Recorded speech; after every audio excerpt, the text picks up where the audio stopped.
Hey everybody, John with Forbes Cybersecurity. Welcome to our cybersecurity weekly briefing. This week we're going to cover business email compromise, probably the most important thing that's going on in the cybersecurity right now for small medium business.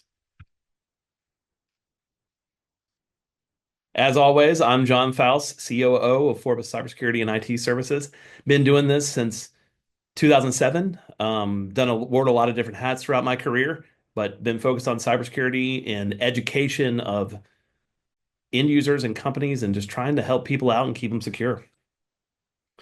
Today, we're going to go over a brief indication or introduction of BEC. We're going to look at some real case studies, some examples, and how to fight back against this.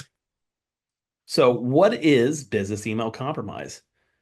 Well, what it is somebody trying to seek information out of somebody's email. So this is a cyber criminal attacks an end user, and it tricks them into sharing information or transferring funds to a cyber criminal.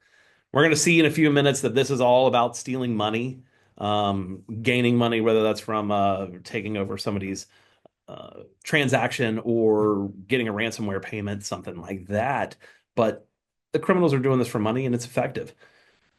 Something I want to point out though is an email account compromise, EAC. So it's a form of BEC that means taking over somebody's email account. And it's devastating if that user is an administrator of their Office 365, and we'll talk about that in a few minutes. But BEC is a little bit different than phishing because phishing is it just sends out there a blast radius, sends out a blast of a whole bunch of emails and tries to get somebody to click. A BEC is a little bit more targeted, where you will probably have had some interaction with the account that this is coming from in the past, especially with an email account compromise. And so your guard's going to be a little bit down and make you more susceptible to clicking on something that you really shouldn't or you wouldn't have wanted to click on. So how does it work? So a person you email with has their email taken over. What happens is they will then send out some form of link or an attachment. You'll get an email from them. And the goal is to get session token theft. What that means is when you log into Office 365 on the web, so not from your app, but actually go to a website and log in, it will save a login credential, a little cookie, and that's your session token. What that does is the criminals then take that session token, which is your authenticated session. So you've already put in your username, you've already put in your password and your multi-factor authentication, and you've basically told that browser that, hey, I'm good and I'm trustworthy. You can trust all my stuff coming from this link in the future. And so they take that and they put it in their system and they're authenticated as you, the bad guy is. And so then they can interact and do everything that your permissions have for Office 365. So whether that's look at your email or if you're an administrator, they could then manage the entire tenant as if it was you and look at other people's emails, set rules, all kinds of stuff like that. Sometimes you'll also get a request for them to send messages offline. What they're trying to do is bypass something like safe links and safe attachments, some of your enterprise spam filters, those sorts of things, and get this information in another method. Really, the goal for all this is for financial in the end. They're looking to take sensitive information and either use that against somebody else to further expand the BEC, or they're looking to sell that on the dark web or use it to defraud people. They will often use that information that they gather to hold the company ransom and say, hey, I'm going to release this information or use it against you unless you pay me. They're also looking to intercept financial transactions, so things like wire transfers, invoice payments, all those sorts of things. We've seen fraudulent orders for hardware. So a company will get a order in from somebody, and then they'll send out product to a location that would say, hey, it's our Texas location, and it turns out it's not really. It's the bad guy's location, and they ordered that on terms from a company. Or a lot of places it'll be to infect computers for a ransomware attack. About 90% of the ransomware attacks start with email. So somebody gets either a business email compromise, clicks on a bad link, something like that. They get a foothold on a computer, and then from there you go. That is the initial ingress point into a network. And then once they're done with there, they send emails out from the affected accounts to further that BEC and attack people that you know and interact with. So let's look at a couple of real life case studies. So one, this is intercept a wire transfer. What happened in this instance was a user had clicked on an attachment from somebody who had their email compromised. And that attachment ended up getting their session cookie, their session token. So what happened was she even had some skepticism about this, and she emailed back to the person who sent it and said, "Hey, did you actually send this information?" What that did though was it was a she was emailed directly with a hacker, so it didn't raise off any alarm bells like, oh yeah, this is normal for that to happen, or I'll send you another document that's good or whatever. Hey, it's not that big of a deal. They were in their email system for almost a month, so this user had admin access, and so they downloaded a copy of all of her email. And then they looked at all the email. They ran searches for different types of email throughout the company, looking for anything to do with financial information, wire transfers, those sorts of things. And then a month later, an email came in about a wire transfer, and the criminals got in the middle of it. They stopped that email. Then they registered a fake domain, what's called a doppelganger domain. So a domain that looked really close to the domain that they were wanting to do. So it had a letter that was swapped with a different character. In this case, it was two V's instead of a W in the domain name. They registered that domain name and made a fake email address. Everything else looked the same. And then they sent new wiring instructions with instructions to wire that to a different bank. Um, and then the person wired this house payment money out to a criminal, and it was a significant amount of money, hundreds of thousands of dollars were lost in this fraudulent wire transfer. And then once they knew they were found out, they sent an email to all contacts of these the people that were in that company to further that BEC and to hopefully get other people to click on it and go there. And this is one of those things that was preventable with a couple of different things we'll talk about later. But you don't want to have a user using their email account that has admin access. Get them a separate admin created, and then you want to have certain things. There was indicators of compromise that were logins from outside of the country, impossible logins, mail forwarding rules, mail inbox rules that got created. We'll go over some of that later about how to stop that. But this could have been prevented before it got to the really bad stuff happening. Another one here, and we'll kind of talk about that fraudulent product order that happened before. So this was a company that this business worked with all the time that orders a lot of product from them. And so what they did was somebody knew that this happened, and they registered a doppelganger domain that looked very similar to this company's actual domain. So you can think of it as companyalpha.com was their domain address that it normally is, and they registered a domain called companiesalpha.com, and so it had an S at the end, and so somebody just didn't pick up on that extra S in between the two words.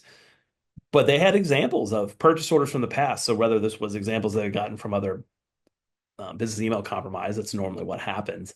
And then they have a picture of that, and they know exactly what the purchase order looks like, what the language that's used for it, how those PO requests look. And they sent a purchase order to this company for $50,000 of product, and they was on terms, so it wasn't going to be paid for immediately. And then the drop ship it to our Texas location. Well, the Texas location didn't really exist. And when they contacted the company and found out about it, they said this is a common occurrence that happens with them. Their examples of purchase orders are out there, and people do that. And so, had somebody picked up the phone and called and verified the order and stuff like this, it wouldn't have been propagated. So what do these things kind of look like? Well, here's an example of a fake invoice that one of our clients got. And so this came about a week before their invoice should have came out. And so it said, hey, I didn't see the past invoice to set up under bill to take care of. And they said, okay, here's attached as the document.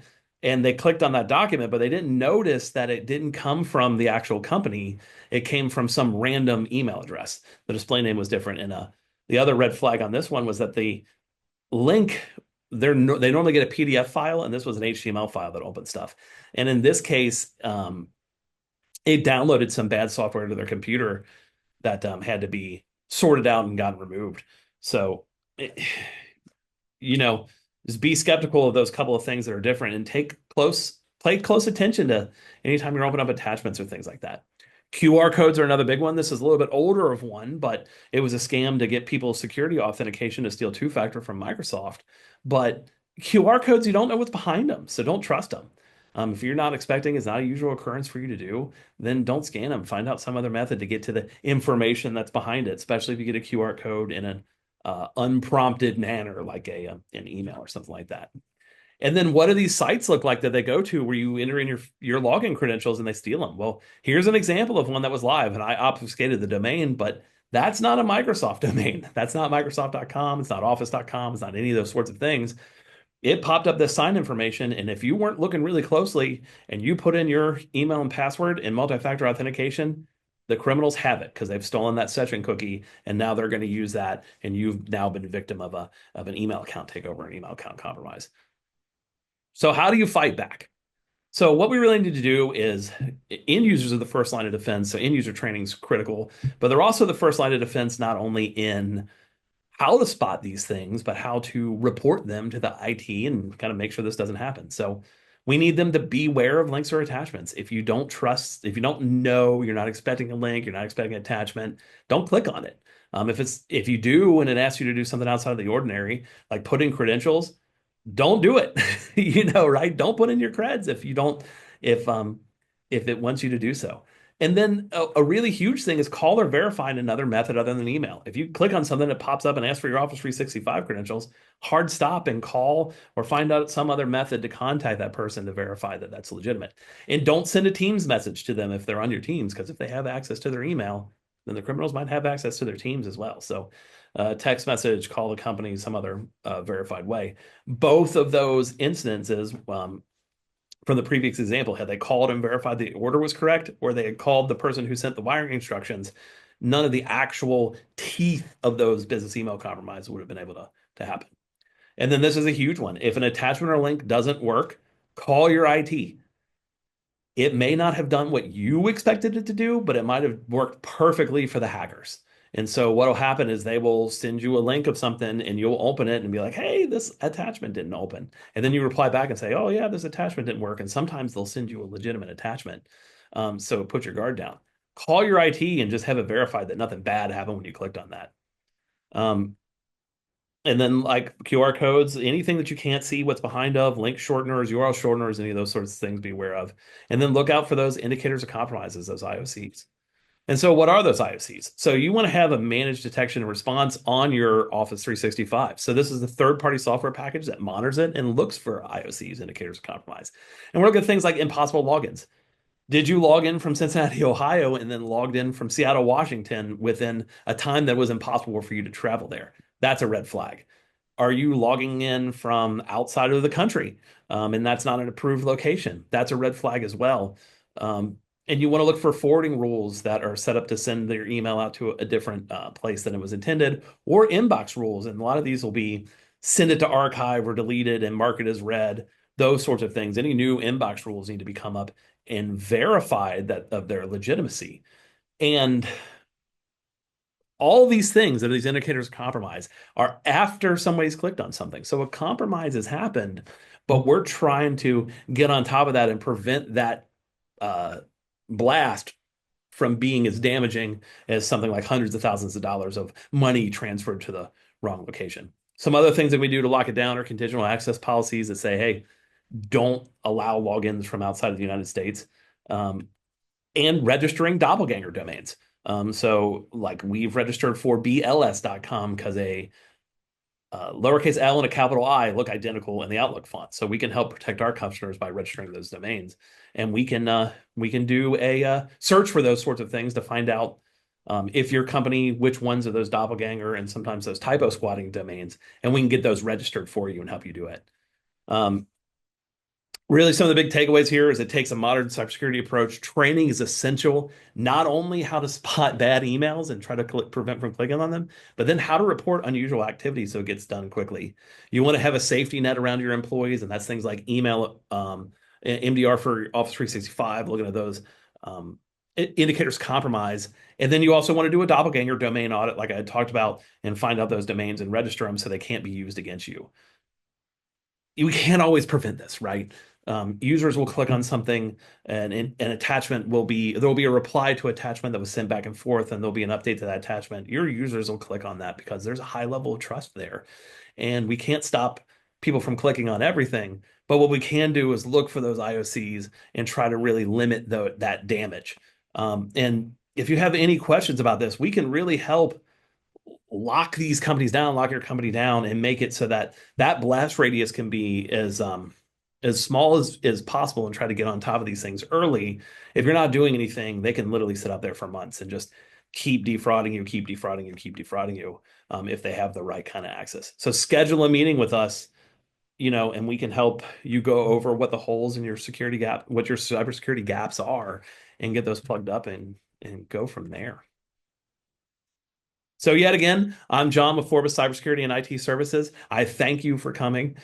Reach out to us on these pages. Get in contact with us. Go to our website. Set up a meeting with us. I'm more than happy to have a meeting with you and talk about cybersecurity fuller. It's one of my life's passions, and I want to help protect as many Cincinnati area businesses as possible. And follow our YouTube page. We post a lot of great videos out there. Our blog is very well updated, all those sorts of things. And I look forward to talking to you soon, and we'll see you next week. Thanks.